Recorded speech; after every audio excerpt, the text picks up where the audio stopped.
ஏம்மா ஜூலி, நீ கடைசியில கிட்னி திருடுறவளுக்கு வந்துட்டியா? எப்படி இது ஒரு கீழ்த்தனமா வேலை பார்க்க ஆரம்பிச்சிட்ட? நீ பைத்தியம் தான் நினச்சோன்னாங்க. இப்பதான் தெரியுது நீ ஒரு திருடின்னு. அதாவது கடவுள் வந்து ஒருத்தவங்களுக்கு மனுஷனுக்கு வந்து நல்ல எல்லா உறுப்புகளும் குடுத்து அவங்கள வாழ வைக்கிறாரு. அத கேவலமா நீ திருடி அத நீ சம்பாரிக்கிறியே! நீலாம் வந்து பொண்ணா நீலாம்? அதாவது நீ வந்து எனக்கு 10 புருஷன் இருக்கிறான், 5 புருஷன் இருக்கிறான்னு சொல்லிட்டு நீ வீடியோ எடுத்து போட்டுன்னுருக்கிற. அதுவே பெரிய கேவலம். அதோட இது ரொம்ப ரொம்ப கேவலம். அதாவது அ பிச்சை எடுக்கிறவங்க தப்பு கிடையாது. அது ஹேண்டிகேப் அவங்க, கண்ணு தெரியாதவங்க, அவங்கலாம் வந்து உழைச்சு சம்பாரிக்கிறாங்க. ட்ரெயின்ல பர்பி வித்து, இஞ்சி மரவா வித்து, பேனா வித்து சம்பாதிக்கிறாங்க. முன்ன மாரி ஆளுங்கலாம் நல்ல கை, கால் ஆண்டவன் குடுத்துருக்கான்ல. இவ்ளோ கேவலமாவா நீ நந்துப்ப? ஆ? ஏன் இவ்ளோ கேவலமா இருக்க நீ? இப்ப தான் தெரியுது உன்ன பத்தி.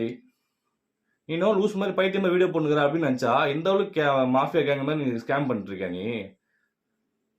கிட்னி திருடுற அளவுக்கா நீலாம் இருப்ப நீ மனுஷி? அப்பா! நீலாம் பொண்ணா நீ? என்ன திட்டு தெரு உன்னலாம். உன்னலாம் ஆண்டவன் படைச்சான் பாத்தியா உலகத்துல?